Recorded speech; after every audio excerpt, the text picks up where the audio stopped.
The knock came at 7:43 on a Tuesday evening, sharp and insistent, against my front door. I'd been reviewing quarterly tax returns for the veterans nonprofit I volunteered with, spreadsheets open across my dining room table, reading glasses perched on my nose. I wasn't expecting anyone. Through the peephole, I saw my son Daniel shifting his weight from foot to foot, his wife Megan standing slightly behind him. Both wore expressions I couldn't quite read. Mom, surprise. Daniel's hug felt stiff, mechanical. Megan offered a tight smile but no embrace. I stepped back to let them inside. This is unexpected. Is everything all right? Everything's great. Daniel moved past me toward my living room, eyes scanning the space. Actually, we have something exciting to share. They settled on my couch while I remained standing, waiting. 37 years of being his mother had taught me to recognize when Daniel wanted something. Megan pulled an envelope from her designer purse. We know Thanksgiving is next week, and we wanted to do something special. Something meaningful. Inside were reservation confirmations. Pine Ridge Mountain Resort, premium cabin rental, 4 days, 3 guests. A mountain getaway? I examined the paperwork. This must have cost. You deserve it, Mom. Daniel leaned forward. After Dad died, you've been so isolated. We thought quality family time in nature would be good for you. I set the papers down carefully. That's very thoughtful, though I seem to remember you asking for a loan 6 months ago. $15,000 for Megan's boutique startup. Megan's laugh came out brittle. That's handled. Daniel's consulting firm landed a major client. We're doing really well now.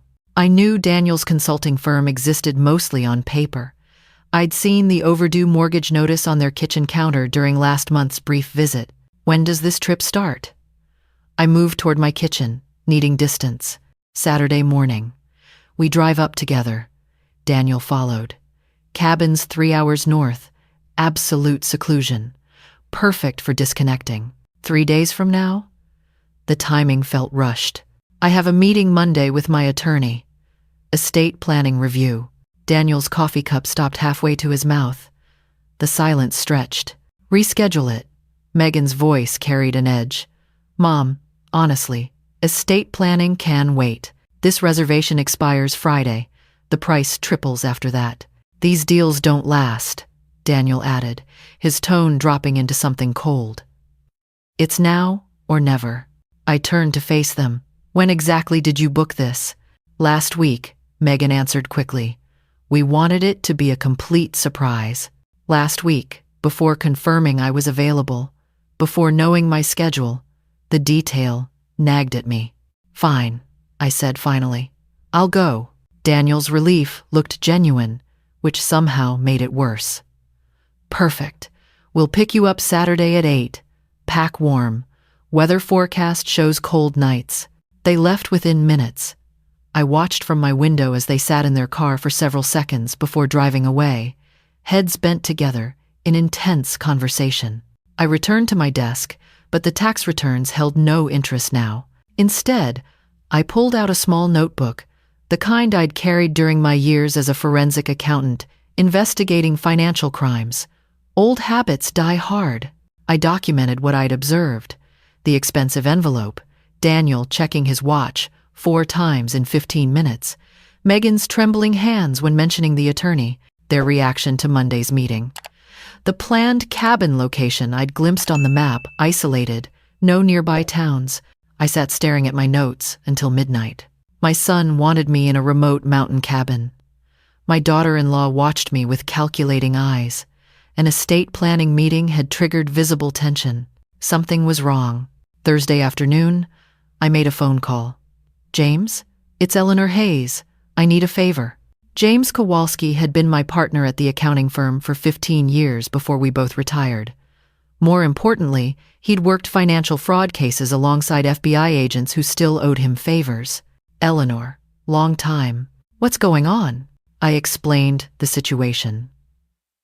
The suspicious trip, Daniel's financial troubles I'd uncovered through careful observation, the timing around my estate meeting.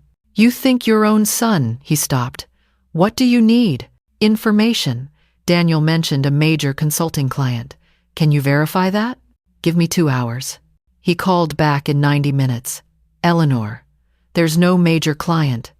Daniel's firm hasn't had revenue in 8 months. He's 3 months behind on mortgage payments. And here's the concerning part. I found a life insurance policy taken out on you 6 weeks ago. $500,000. Daniel's listed as agent and beneficiary. My hand tightened on the phone. I never signed any policy. I know. I compared the signature to your real one from our firm documents. It's forged. The room felt colder. James, I'm supposed to go to an isolated cabin with them Saturday. Don't go. I have to. I need proof of intent, not just suspicion. Can you help me get that proof? Silence. Then, you're thinking like an investigator again. Once an investigator, always an investigator. By Friday evening, James had arranged everything. A GPS tracker for my phone, impossible to disable without my fingerprint. A contact at Pine Ridge, Robert Chen, park ranger and former FBI agent. And, most critically, a small recording device disguised as a medication bottle. If things go wrong, James started. They won't. I'll be careful. Saturday morning arrived with gray skies and dropping temperatures. Daniel pulled up at 7:58, 2 minutes early. Megan sat in the passenger seat, sunglasses hiding her eyes despite the overcast weather. I loaded my bag into the trunk. As I arranged it, Daniel moved to help, swinging the trunk lid down hard. I pulled my hand back, but not fast enough. The edge caught my left wrist with sickening force. Pain exploded up my arm. I cried out, stumbling backward. Oh my God, Mom! Daniel's shock seemed genuine. I'm so sorry. I didn't see your hand there. Megan rushed over. Are you okay? Let me see. My wrist was already swelling, turning dark purple. I couldn't move my thumb without agony shooting through my hand. We should get you to a hospital, I managed. No, Megan said too quickly, then softened her tone. I mean, let's get some ice on it first. There's a first aid kit at the cabin. If it's still bad tomorrow, we'll find an urgent care. Daniel nodded eagerly. Yeah, no point waiting in an ER for hours. The cabin's only 3 hours away. We'll take care of you there. I studied their faces. Daniel's concern looked real, but he'd moved that trunk lid with force, and I'd been standing in clear view. Accident or first attempt? The drive north took us through progressively more remote terrain. Towns became villages. Villages became nothing but trees and mountain roads. My wrist throbbed with each bump.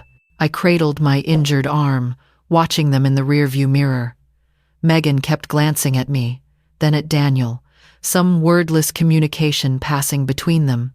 At mile marker 47, my phone lost signal. Happens up here, Daniel said too cheerfully. Total digital detox. You'll love it. The GPS tracker James installed would still work. That knowledge kept panic at bay. Pine Ridge Resort appeared through the trees around noon, a scattering of luxury cabins perched on mountainsides. Ours sat highest, accessible only by a narrow gravel road that wound along cliff edges. Best view on the property, Megan announced as we parked. Worth every penny. I stepped out carefully, cradling my wrist. The drop-off beside our cabin plunged at least 300 feet down steep rock face. No guardrail, just earth and air and a long fall. Careful there, Mom. Daniel gripped my good arm. These edges are dangerous. Stay back from them. Inside, the cabin was beautiful. Wood-paneled walls, stone fireplace, floor-to-ceiling windows overlooking the valley. And absolutely isolated, I could see no other buildings, no roads, no signs of civilization beyond our perch. Let me wrap that wrist. Megan produced an ace bandage, wrapped it with surprising competence. Keep it elevated. Ice every hour. That night at dinner, Daniel poured wine. To family, he toasted. I raised my glass of water. I'll stick with this. Pain medication and alcohol don't mix. His jaw tightened. Come on, Mom. 1 glass won't hurt. I'm fine, thank you. The meal passed with stilted conversation. Megan pushed food around her plate. Daniel drank 3 glasses of wine, refilling without asking. After dinner, as I excused myself to my bedroom, I heard them on the porch. I moved to the window, staying in darkness. Tomorrow morning, Daniel's voice carried on the cold air. Early hike, the trail along Eagle Point. That's where we do it. What if someone sees? Megan's voice shook. Nobody's up here. That's the whole point. She slips, falls, tragic accident. She was already injured, dizzy from pain medication. Made a mistake near the edge. I stepped back from the window, hand over my mouth to contain any sound. My own son, planning my murder. For money, I pulled out the recording device, checked that it had captured everything. The small LED blinked green. Evidence secured. But I was trapped on a mountain with 2 people who intended to kill me tomorrow morning. I texted James, using the last battery on my phone, before the signal died completely. Plan active. Tomorrow AM. Send Chen. Then I wedged the bedroom chair under the door handle and sat awake until dawn, clutching the recording device. Morning came too early. Daniel knocked at 6:30. Mom? Time for that sunrise hike? You'll love it. I opened the door, phone in pocket, recording device hidden in my jacket. My wrist is quite painful. Maybe I should rest. Fresh air will help. His smile didn't reach his eyes. Come on, we've got walking sticks, easy pace. Just to Eagle Point and back. Megan appeared with coffee. I made it extra strong. You'll need energy. The coffee tasted bitter. I pretended to sip, pouring most of it in my water bottle when they weren't looking. We set out as sun broke over the mountains. The trail was narrow, winding along cliff edges with 100-foot drops. Beautiful and terrifying. Careful here, Mom. Daniel walked behind me, Megan ahead. Classic pincer formation. The edge is crumbly. At Eagle Point, the trail opened onto a rocky outcropping with panoramic views, and nothing between the edge and empty air. Come see this view, Megan called from near the edge. It's incredible.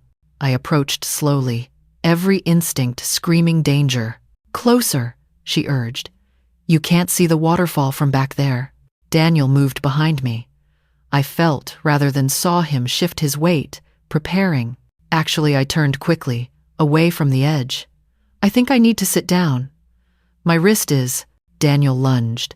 His hands hit my shoulders with force, trying to shove me backward toward the drop, but I'd anticipated it. I dropped low, let his momentum carry him past me. He stumbled, arms windmilling, heading for the edge himself. Megan screamed. Daniel! He caught himself inches from the cliff, scrambling backward on hands and knees. You tried to push me. I kept my voice steady, the recording device in my pocket capturing everything. That's insane. Daniel stood, brushing off his pants. You're confused. Pain medication making you paranoid. I heard you last night. Both of you, planning this. The pretense dropped from Megan's face. You can't prove anything. Actually, I can. I pulled out the recording device. Every word. The forged insurance policy, the plan, all documented. Daniel's face went white, then red with fury. Give me that! He moved forward. I stepped back too close to the edge. Rocks crumbled under my heel. Daniel, stop! A voice rang out from the trail. Step away from her. Now. Robert Chen appeared through the trees. Park ranger uniform crisp, hand on his sidearm. Behind him, 2 more rangers. She fell, Daniel started. We were trying to. Save it. Chen approached carefully. Ma'am, are you all right? I'm fine. I have evidence of attempted murder and insurance fraud. Chen pulled out handcuffs. Daniel Hayes, Megan Hayes, you're both under arrest. You have the right to remain silent. The hike down took an hour. Daniel and Megan in handcuffs, silent. Me in the middle of 3 rangers, finally safe. At the ranger station, I called James. I'm okay. They're arrested. Send the insurance documents to the DA. Already done. Eleanor, you could have died. But I didn't. Because I paid attention to the numbers. They never added up. The investigation moved quickly. The forged policy, the recording of their plan, Daniel's financial desperation, Megan's Google searches for hiking accidents and murder investigation procedures. Everything pointed to premeditated murder for financial gain. At their arraignment, Daniel looked at me across the courtroom.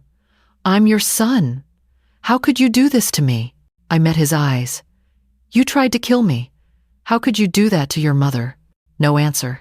The judge set bail at $300,000 each. Neither could pay. They were remanded to county jail. 2 weeks later, I sat in my attorney's office, signing new estate documents. Everything, my house, my savings, my investments, going to the veterans charity I'd worked with for years. Total value, approximately $600,000. This leaves nothing to Daniel. My attorney noted gently. He made his choice. I set down the pen. Now he lives with it. I drove home as afternoon sun painted my neighborhood in gold. My wrist still ached, wrapped in a proper cast now. The doctor said 6 weeks for full healing, a small price for staying alive. Inside my house, I stood at the window overlooking my garden. Same view, same comfortable rooms, but everything felt different now. On my desk, a photograph of Daniel at 8 years old, gap-toothed and laughing at his birthday party, my arm around his shoulders. A time before money mattered, before desperation corrupted, before love turned to something dark. I picked it up, looked at it one final time, then placed it face down in the drawer. Some relationships, once broken by betrayal, can't be repaired. I'd learned that lesson at the cost of everything I'd built for my son, but I'd learned something else too. The same skills that made me good at uncovering financial fraud had saved my life. Pattern recognition, attention to detail, trust the numbers, not the words. Justice had been served. Cold, necessary, final. The doorbell rang. James stood on my porch with takeout containers. Figured you could use company. And food that isn't hospital cafeteria quality. "You're a good friend. You're a survivor." He followed me inside. And one hell of an investigator. We ate dinner in comfortable silence. 2 old colleagues who'd spent careers uncovering the truth. The truth wasn't always kind. It wasn't always what we wanted. But it was always necessary. 3 weeks later, the prosecutor's office called. Daniel had accepted a plea deal, 22 years.